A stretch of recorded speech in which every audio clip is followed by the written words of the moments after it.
Eventos Finais, capítulo 5. A vida devocional do remanescente. Vida dupla. Nesta época, pouco antes da segunda vinda de Cristo nas nuvens do céu, deve ser efetuada uma obra como a de João Batista. Deus chama homens que preparem um povo para permanecer em pé no grande dia do Senhor. Para transmitir tal mensagem como a de João, precisamos ter uma experiência espiritual como a sua. A mesma obra precisa ser efetuada em nós. Temos de contemplar a Deus e, contemplando-o, perder de vista o próprio eu. A comunhão com Deus refletir-se-á no caráter e na vida. Os homens conhecerão em nós, como nos primeiros discípulos, que estivemos com Jesus. Eis o que dá ao obreiro um poder que nada mais será capaz de lhe comunicar. Jamais devemos permitir ser privados de tal poder. Carecemos de viver uma vida dupla, vida de pensamento e de ação, de silenciosa prece e infatigável trabalho. Oração e esforço, esforço e oração serão a ocupação de nossa vida. Deveis orar como se a eficiência e o louvor fossem todos atribuíveis a Deus, e labutar como se o dever fosse todo vosso. Ninguém sem oração se encontra livre de perigo durante um dia ou uma hora que seja. Aquele que nada faz sem não orar, em breve deixará de o fazer. Firmemente fundados em Cristo. A tempestade vem, a tempestade que há de provar a fé de todo homem, de que espécie é. Os crentes devem estar agora firmemente arraigados em Cristo, do contrário, serão extraviados por algum aspecto do erro. Far-nos-ia bem passar diariamente uma hora a refletir sobre a vida de Jesus. Deveremos tomá-la ponto por ponto e deixar que a imaginação se apodere de cada cena, especialmente as finais. A única defesa contra o mal é Cristo habitar no coração mediante a fé em sua justiça. A menos que nos unamos vitalmente a Deus, nunca poderemos resistir aos não santificados efeitos do amor próprio, da condescendência com nós mesmos e da tentação para pecar. Podemos deixar muitos hábitos maus, podemos, por tempos, separar-nos de Satanás, mas, sem uma ligação vital com Deus pela entrega de nós mesmos a Ele, momento a momento, seremos vencidos. Sem conhecimento pessoal com Cristo e constante comunhão, achamo-nos à mercê do inimigo. E havemos, afinal, de fazer-lhe a vontade. Cristo, e Ele crucificado, eis o que deve constituir o tema de nossas meditações, de nossas conversas e de nossas mais gratas emoções. Moldados pelo Espírito Santo. O coração humano não conhecerá felicidade enquanto não se submeter a ser moldado pelo Espírito Santo. O Espírito afeiçoa a renovada alma ao modelo, Jesus Cristo. Mediante sua influência, a inimizade para com Deus é mudada em fé e amor, e orgulho em humildade. A alma percebe a beleza da verdade, e Cristo é honrado em excelência e perfeição de caráter. Não há um impulso de nossa natureza, nenhuma faculdade do espírito ou inclinação do coração que não necessite achar-se a todo instante sob a direção do Espírito de Deus. O Espírito nos ilumina as trevas, informa nossa ignorância e ajuda-nos em nossas múltiplas necessidades. Mas a mente precisa dilatar-se constantemente para Deus. Caso seja permitido que se introduza aí o mundanismo, se não temos desejo de orar, nem desejo de comungar com aquele que é a fonte de força e sabedoria, o Espírito não habitará em nós. A necessidade de estudar a Bíblia. Nenhum coração renovado poderá ser conservado em estado de aprazibilidade sem a aplicação diária do sal da palavra. A graça divina deve ser diariamente recebida, do contrário, homem algum permanecerá convertido. Seja a vossa fé consubstanciada pela palavra de Deus. Agarrai firmemente o testemunho vivo da verdade. Tende fé em Cristo como Salvador pessoal. Ele tem sido e será sempre a nossa rocha dos séculos. Os cristãos devem estar se preparando para aquilo que logo irá cair sobre o mundo como terrível surpresa.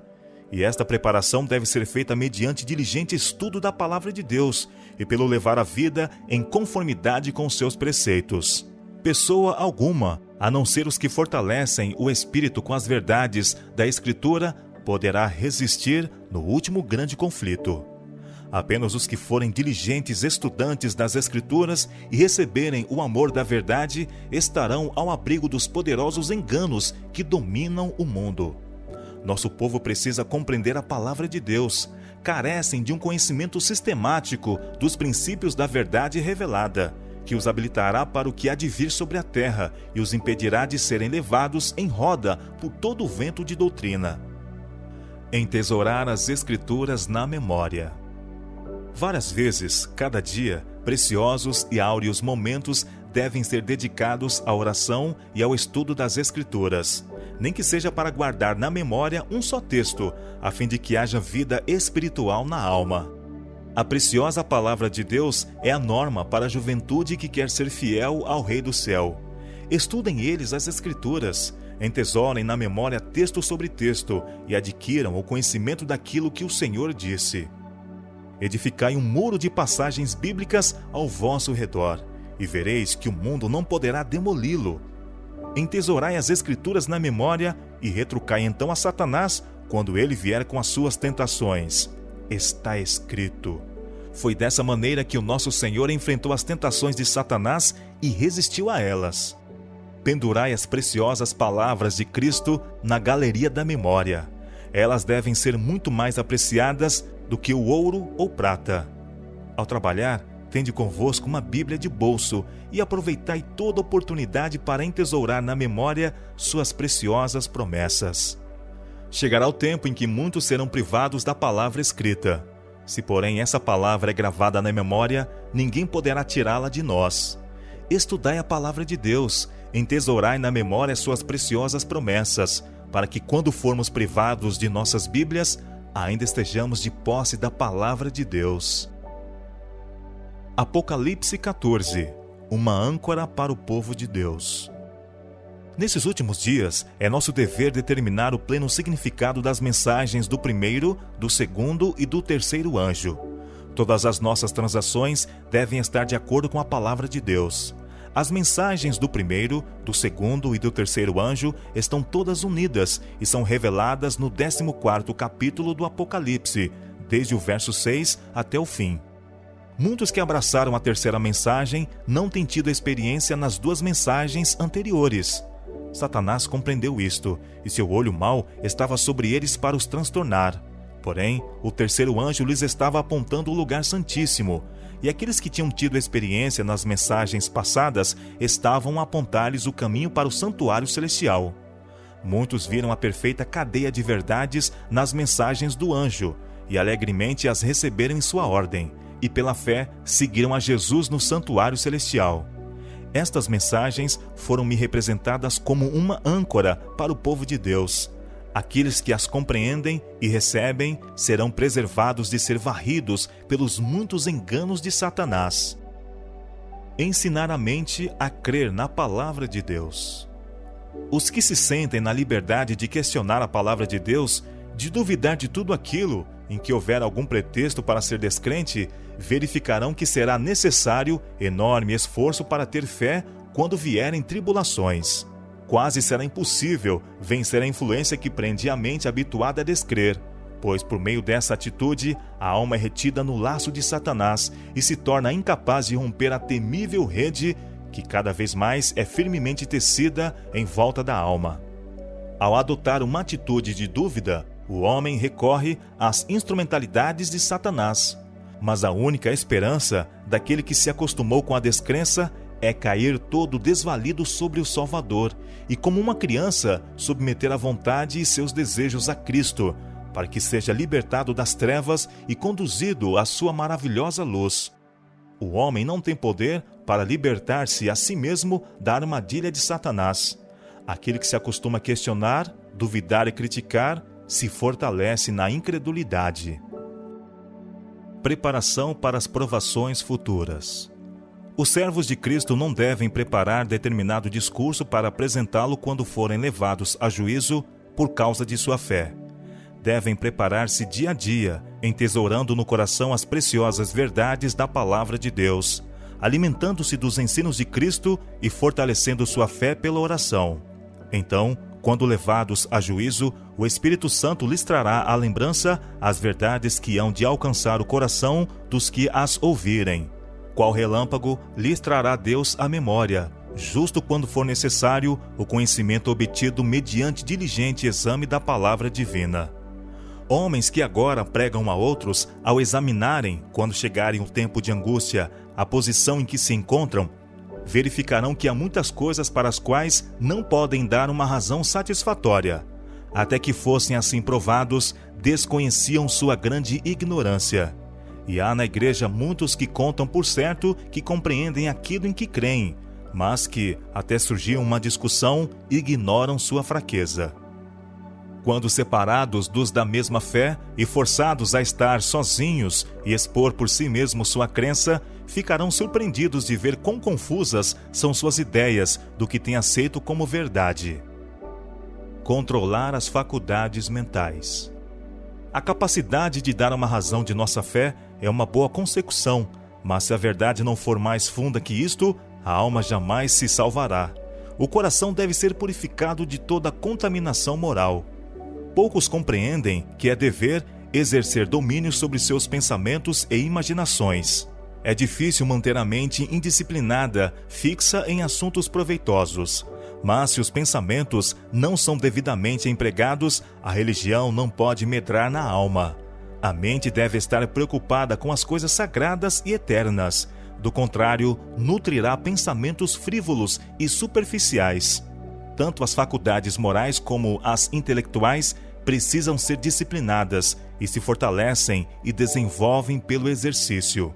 Grandemente necessitamos encorajar e cultivar pensamentos puros, castos e fortalecer as faculdades morais em vez das inferiores e carnais. Ajude-nos, Deus, a nos despertarmos de nossos apetites autocondescendentes. O exemplo de Enoque. Enoque andou 300 anos com Deus, antes de sua trasladação ao céu, e a situação do mundo não era então mais favorável ao aprimoramento do caráter cristão do que hoje. E como Enoque andava com Deus? Habituou a mente e o coração a sempre sentirem que ele se achava na presença de Deus, e quando estava perplexo, suas orações ascendiam a Deus para que o guardasse. Ele recusava tomar alguma decisão que ofendesse a seu Deus. Mantinha o Senhor continuamente diante de si. Orava: ensina-me o teu caminho, para que eu não erre. Qual é o teu desejo ao meu respeito? Que farei para honrar-te, meu Deus? Assim, ele moldava constantemente a vontade e as atitudes de acordo com os mandamentos de Deus e tinha completa confiança de que seu Pai Celestial o ajudaria. Não tinha algum pensamento ou desejo egoísta. Sua vontade estava toda submersa na vontade de seu Pai. Pois bem, Enoque era um representante daqueles que estarão sobre a terra quando Cristo vier e que serão trasladados ao céu sem provar a morte. Enoque tinha tentações assim como nós. Estava rodeado de uma sociedade que não era mais propícia à justiça do que aquela que nos rodeia. O ar que ele respirava estava tão impregnado de pecado e corrupção como o nosso. Contudo, levava uma vida de santidade. Não se manchava com os pecados que predominavam na época em que vivia. Nós também podemos permanecer puros e incontaminados. Lembrar as bênçãos de Deus no passado. Ao recapitular a nossa história passada, havendo revisado cada passo do progresso até o nosso nível atual, posso dizer: louvado seja Deus! Ao ver o que o Senhor tem efetuado, encho-me de admiração e de confiança na liderança de Cristo. Nada temos que recear quanto ao futuro, a menos que esqueçamos a maneira em que o Senhor nos tem guiado e os ensinos que nos ministrou no passado. Um tempo para séria reflexão. Se já houve um tempo em que convinha que cada pessoa que teme a Deus refletisse seriamente, este tempo é agora, quando a piedade pessoal é essencial. Deve ser feita a indagação: o que eu sou? E qual é minha obra e missão neste tempo? De que lado estou labutando? Do lado de Cristo ou do lado do inimigo? Que toda pessoa se humilhe agora diante de Deus, pois agora vivemos realmente no grande dia da expiação. Agora mesmo, os casos de muitos estão sendo examinados perante Deus, pois eles terão de dormir em suas sepulturas por um pequeno período de tempo. Vossa garantia nesse dia não é a profissão de fé, mas o estado de vossas afeições. O templo da alma está purificado de sua contaminação? Meus pecados foram confessados e arrependo-me diante de Deus por havê-los cometido, para que possam ser apagados? Tenho muito pouco apreço por minha própria pessoa? Estou disposto a fazer todo e qualquer sacrifício pela excelência do conhecimento de Jesus Cristo? Reconheço em todo momento que não pertenço a mim mesmo, mas sou a propriedade de Cristo e que meu serviço pertence a Deus, de quem eu sou? Devemos nós perguntar a nós mesmos: para o que estamos vivendo e trabalhando? E qual será o resultado de tudo isso? Vivendo em função do dia do juízo. Ao ver as pessoas indo apressadamente de um lado para outro em nossas cidades, tenho me perguntado se elas já pensaram no dia de Deus que está precisamente à nossa frente. Cada um de nós deve estar vivendo em função do grande dia que não tardará a vir sobre nós. Não nos podemos permitir viver sem nos referirmos ao dia do juízo, pois ainda que muito retardado, está agora próximo, mesmo às portas, e se apressa muito. Breve, a trombeta do arcanjo fará estremecer os vivos e despertará os mortos. Preparados para a volta de Cristo. Se não encontrarmos prazer agora na contemplação das coisas celestes, se não temos nenhum interesse em buscar o conhecimento de Deus, deleite algum em deter os olhos no caráter de Cristo, se a santidade não tem nenhuma atração para nós, podemos estar certos de que é vã nossa esperança do céu. A perfeita conformidade com a vontade de Deus é o elevado objetivo a estar sempre diante do cristão. Terá prazer de falar acerca de Deus, de Jesus, do lar puro e bem-aventurado que Cristo preparou para os que o amam. Ao meditar nesses temas, quando a alma se apacenta das benditas promessas de Deus, é representado pelo apóstolo como provar as virtudes do século futuro. Se hoje estais em paz com Deus, estais preparados para receber a Cristo se viesse hoje.